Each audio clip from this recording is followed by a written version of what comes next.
ലഹരി മാഫിയ നാടിനെ പിടികൂടാൻ ശ്രമിക്കുന്നുവെന്ന് മുഖ്യമന്ത്രി പിണറായി വിജയൻ. സിന്തറ്റിക് ലഹരികൾ മനുഷ്യനല്ലാതാക്കുന്നുവെന്നും മുഖ്യമന്ത്രി പറഞ്ഞു. രാമവർമ്മപുരം പോലീസ് അക്കാദമിയിൽ പരിശീലനം പൂർത്തിയായ സബ് ഇൻസ്പെക്ടർമാരുടെ പാസിംഗ് ഔട്ട് പരേഡിൽ അഭിവാദ്യം ചെയ്ത് സംസാരിക്കുകയായിരുന്നു മുഖ്യമന്ത്രി. ലഹരിക്കടിമപ്പെട്ടവരെ തിരികെ കൊണ്ടുവരികയാണ് ലക്ഷ്യം വയ്ക്കുന്നത്. പ്രായപൂർത്തിയാകാത്തവർക്കിടയിൽ ലഹരി മാഫിയ കേന്ദ്രീകരിക്കുകയാണ്. ലഹരിക്കടിമയാകുന്ന അത്തരക്കാരെ അതിൽ നിന്ന് മുക്തരാക്കി തിരികെ കൊണ്ടുവരണം. സൈബർ കുറ്റകൃത്യങ്ങൾ പെരുകിയ കാലമാണ്. പോലീസിലെ ചില സേനാംഗങ്ങൾ അത്യപൂർവമായി തെറ്റായ രീതിയിൽ പെരുമാറുന്നു. സമൂഹത്തിൽ ക്രിമിനൽ സ്വഭാവമുള്ളവരുമായി ചങ്ങാത്തം കൂടലോ അത്തരത്തിലുള്ളവരുമായി ബന്ധമുണ്ടെന്ന് പ്രതീതി സൃഷ്ടിക്കലോ പോലീസ് സേനയ്ക്ക് ചേർന്നതല്ല. അനാശാസ്യ വ്യക്തികളുമായി ബന്ധം സ്ഥാപിക്കാൻ ഇടവരരുത്. സേവനമാണ് പ്രധാനമെന്നും മുഖ്യമന്ത്രി മുന്നറിയിപ്പ് നൽകി. DGP doctor Shaik Darvesh Saheb, police academy director K. Sethuraman, Thrissur range IG Harishankar, mayor MK Varghese, MLA P. Balachandran തുടങ്ങിയവരും പങ്കെടുത്തിരുന്നു.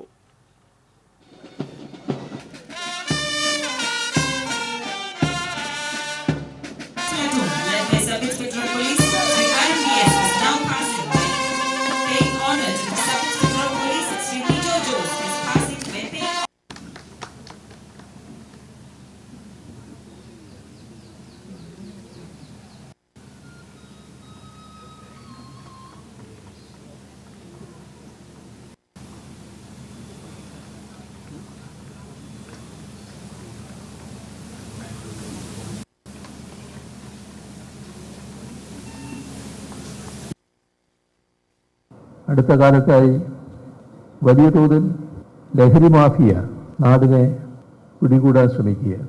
ഇതിൽ ഫലപ്രദമായ ഇടപെടലാണ് പോലീസ് സേന നടത്തിക്കൊണ്ടിരിക്കുന്നത്. എക്സൈസും പോലീസും വളരെ നല്ല നിലയിൽ ഇടപെട്ടുകൊണ്ടിരിക്കുന്നുണ്ട്.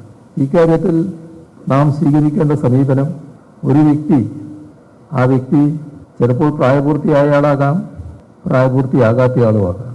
പ്രായപൂർത്തിയാകാത്തവരിലേക്ക് ലഹരി മാഫിയ പല വഴിയിലൂടെ കേന്ദ്രീകരിക്കുന്നു എന്നാണ് നാടിൻ്റെ അനുഭവം. ആ വ്യക്തി ലഹരിക്കടിപ്പെടുമ്പോൾ, പ്രത്യേകിച്ച് ഇപ്പോഴത്തെ സിന്തറ്റിക് ലഹരികൾ വലിയ തോതിൽ മനുഷ്യനെ അല്ലാതാക്കുകയാണ്. സാധാരണഗതിയിൽ മനുഷ്യരിൽ നിന്ന് പ്രതീക്ഷിക്കുന്ന ഒന്നും ആ ആളിൽ നിന്ന് പ്രതീക്ഷിക്കാനാവുന്നില്ല. അപ്പോൾ ഒരാളായാലും എത്രയാളായാലും നമ്മുടെ നാടിനാണ് അത് ദോഷം ചെയ്യുന്നത്. അതുമായി ബന്ധപ്പെട്ട് അത്തരം ആളുകളെ അതിൽ നിന്ന് മുക്തമാക്കാൻ ആവശ്യമായ നടപടികൾ സ്വീകരിക്കേണ്ടത് വളരെ പ്രധാനമാണ്. പഴയ കാലത്ത് സബ് ഇൻസ്പെക്ടർമാർ പുതുതായി ചേർന്നാൽ താനിവിടെ എത്തിയിരിക്കുന്നുവെന്ന് കാണിക്കാനുള്ള ചില വിദ്യകൾ കാണിക്കാറുണ്ട്.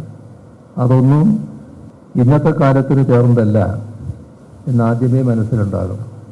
സേവനമാണ് ഏറ്റവും പ്രധാനം.